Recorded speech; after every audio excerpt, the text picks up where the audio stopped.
amigos, graça e paz.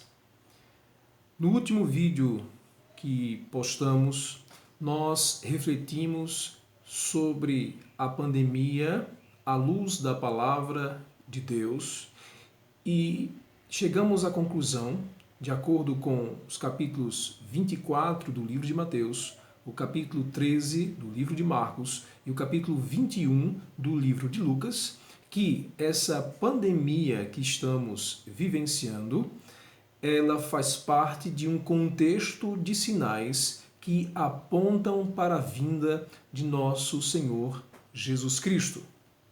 Hoje, nós vamos refletir dentro desse contexto de pandemia e as perguntas para a nossa reflexão são as seguintes. Será a pandemia um juízo da parte de Deus? Terá Deus algum propósito com essa crise que estamos vivenciando?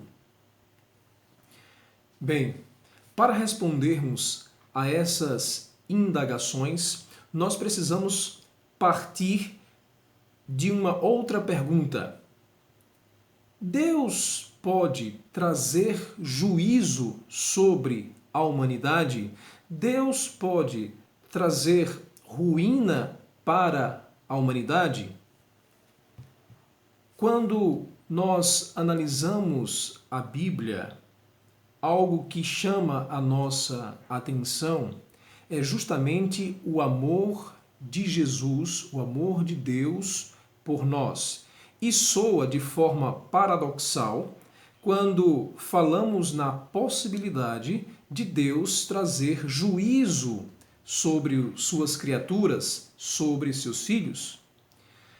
Você lembra do texto de João, no capítulo 3, verso 16? Porque Deus amou o mundo de tal maneira que deu seu Filho unigênito para todo aquele que nele crê, não pereça, mas tenha a vida eterna. Ou seja, Deus ama tanto o ser humano que entregou o seu Filho único para que morresse no lugar do ser humano. E outro texto que faz alusão e que destaca o amor de Deus é 1 João, no capítulo 4, verso 8, que diz: aquele que não ama não conhece a Deus, porque Deus é amor. Mais uma vez, há um destaque para o amor de Deus. E aí, quando a gente fala em relação à possibilidade de Deus trazer juízo sobre as suas criaturas, isso soa um pouco estranho.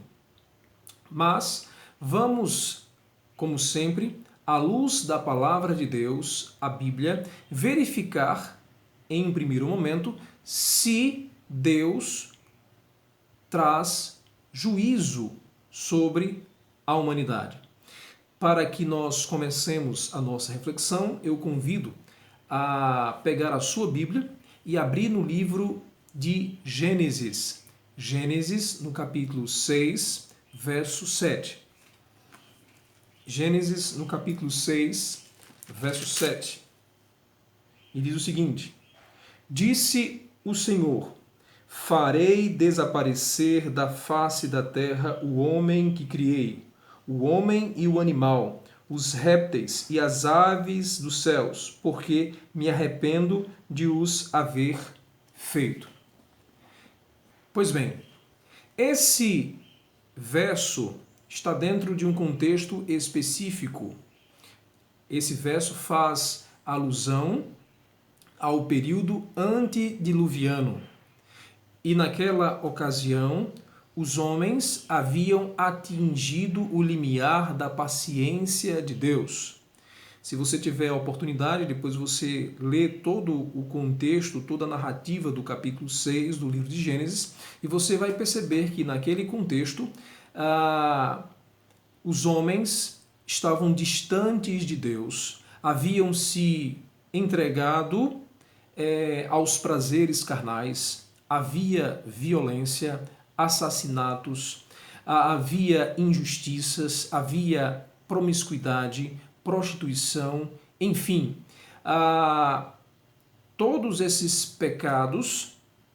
pecados fez com que Deus anunciasse ao seu servo, o profeta Noé, de que traria juízo sobre a humanidade e puniria justamente todos aqueles que não se arrependessem de seus pecados.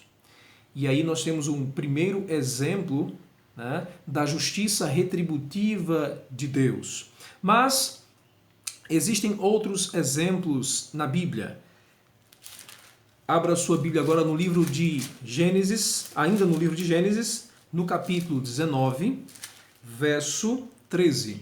Gênesis no capítulo 19, verso 13, e diz o seguinte: Pois vamos destruir este lugar, porque o seu clamor se tem aumentado, chegando até a presença do Senhor, e o Senhor nos enviou a destruí-lo. Esse verso está num contexto também especial e ele remete justamente à destruição das duas cidades ímpias de Sodoma e Gomorra. O contexto específico está se referindo justamente a Ló, que morava em uma dessas cidades, e os anjos aconselharam Ló a saírem da cidade, porque essas duas cidades seriam destruídas. E por que seriam destruídas? Seriam destruídas por causa dos pecados terríveis que aquele povo estava cometendo. Assassinatos, violência, a sodomia, a promiscuidade, a prostituição, enfim, uma série de pecados terríveis cometidos de forma sistematizada, enraizada, ao ponto que, mais uma vez, se encheu a medida da paciência de Deus e Deus resolveu trazer juízo sobre aquelas duas cidades, sobre as pessoas que habitavam aquela cidade. Então nós percebemos aí que, mais uma vez, Deus coloca em prática a sua justiça retributiva. Um outro exemplo que podemos dar em relação à intervenção de Deus na humanidade através de juízos é no capítulo 7, agora do livro de Êxodo. Êxodo no capítulo 7, verso 4. E diz o seguinte: Faraó não vos ouvirá, e eu porei a mão sobre o Egito, e farei sair as minhas hostes, o meu povo, os filhos de Israel, da terra do Egito, com grandes manifestações de julgamento. O contexto em questão é o fato de que o povo hebreu fazia muito tempo que estava sob o domínio, sob o jugo dos egípcios, que explorava, que humilhava o povo hebreu, portanto, o povo de Deus.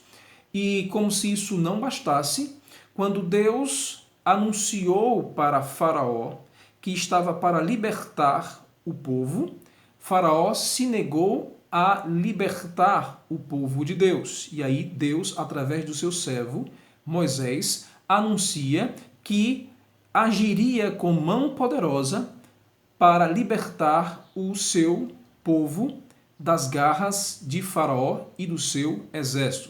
E assim aconteceu.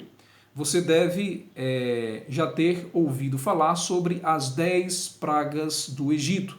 E essas pragas que foram enviadas para o Egito foram da parte de Deus e trouxe ruína para os egípcios. Então, mais uma vez, nós temos um exemplo prático na Bíblia da intervenção de Deus na humanidade de forma sobrenatural, inclusive nessa ocasião, onde trouxe juízo sobre um conjunto de pessoas por estarem ofendendo ao Deus Todo-Poderoso.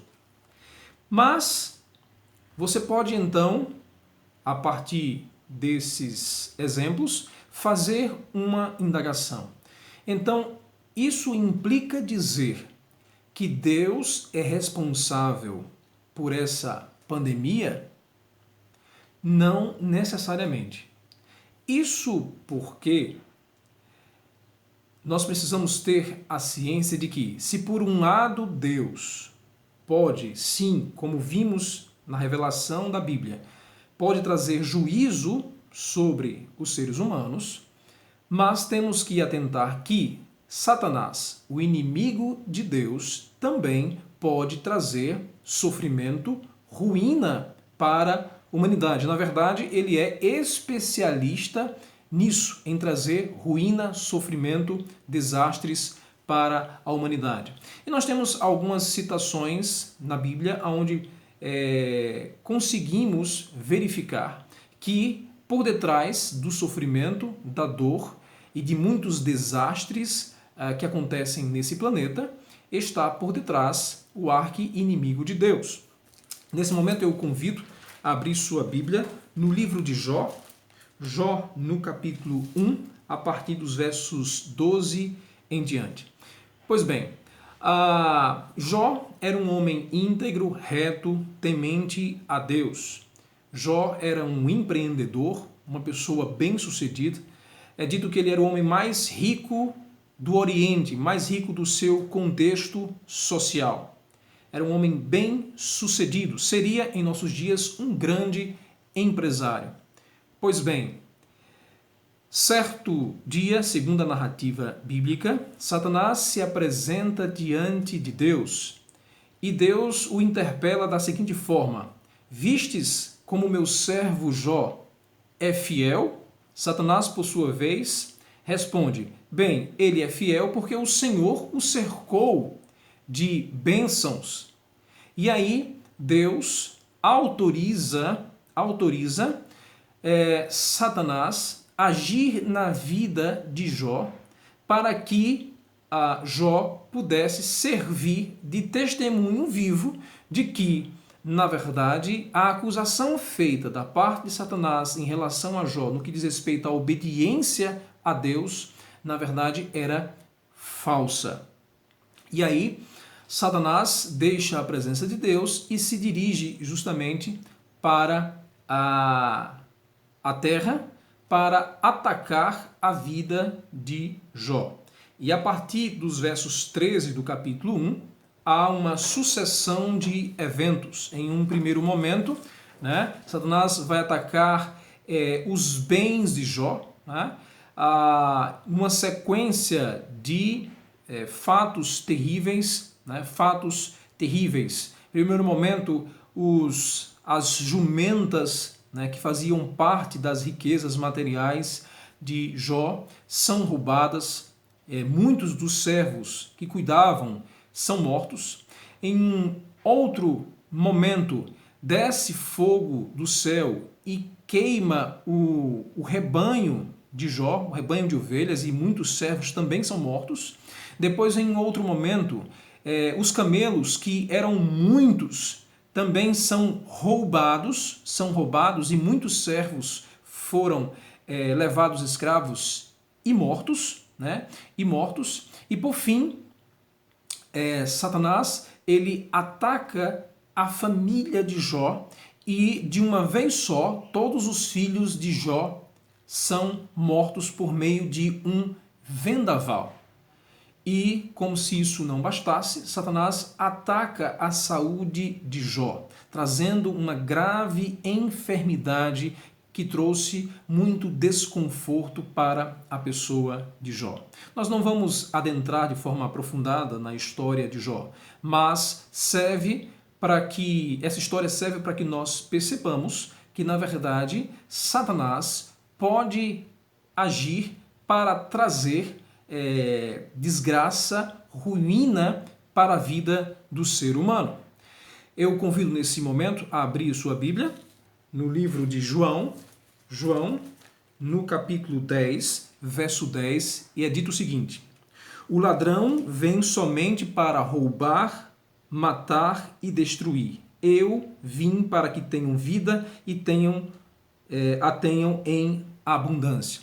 Bem, esse ladrão que Jesus aqui está fazendo referência, na verdade, é uma alusão ao próprio Satanás. A ação de Satanás, o propósito de Satanás, que é roubar, matar e destruir. E quando a gente vê a história de Jó, a gente percebe justamente essas características de Satanás ganhando forma, se materializando na vida de Jó. No livro de Pedro, 1 Pedro, abra sua Bíblia no livro de 1 Pedro, no capítulo 5, verso 8, é dito, veja o que o apóstolo diz: sede sóbrios e vigilantes, o diabo, vosso adversário, anda em derredor como o leão que ruge, procurando alguém para devorar.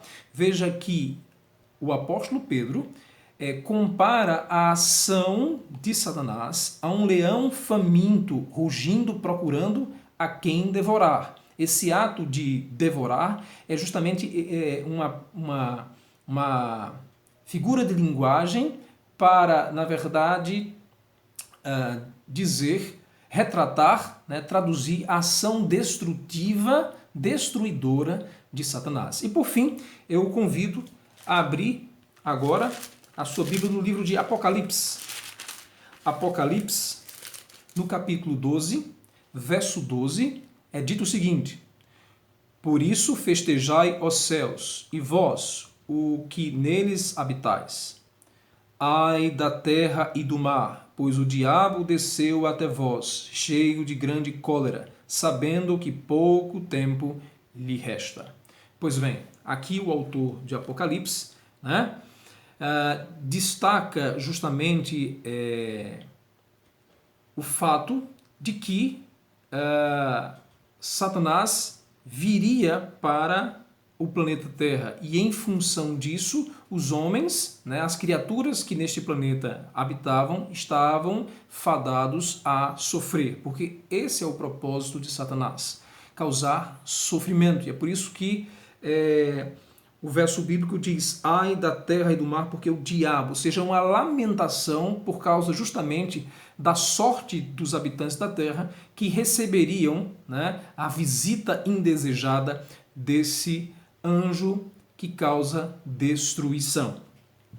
Pois bem, então nós vimos a partir dos versos em questão, embora existam outros versos que nós também podemos extrair a mesma mensagem, Então nós podemos, a partir desses versos, dizer que Satanás tem o poder destrutivo sobre a raça humana. Agora, uma pergunta interessante: mas se Deus é todo-poderoso, por que ele não impede a ação de Satanás?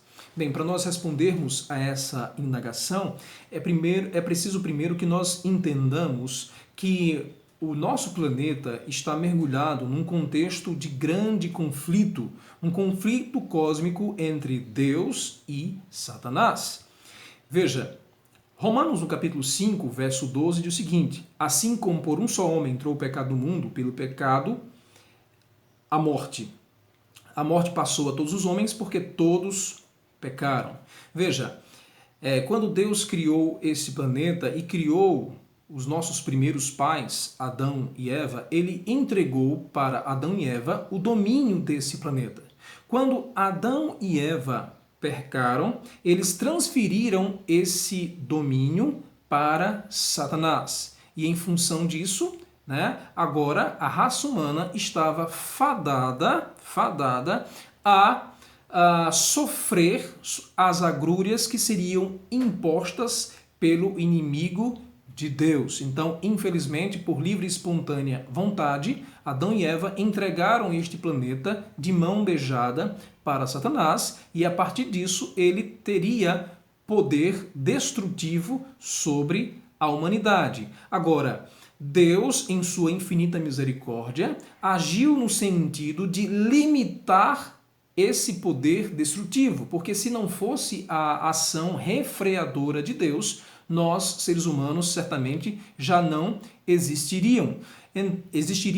Então, nós só ainda estamos vivos por causa da misericórdia de Deus. Então, nesse grande conflito entre bem e o mal, existem regras, existem limites. Então, há limites para a ação de Deus e também há limites para a ação de Satanás. E um exemplo prático disso nós já vimos anteriormente, que foi a história de Jó. Então, Deus permitiu que Satanás agisse na vida de Jó, mas de forma mitigada, ou seja, Satanás podia agir, mas não teve poder de tirar a vida de Jó.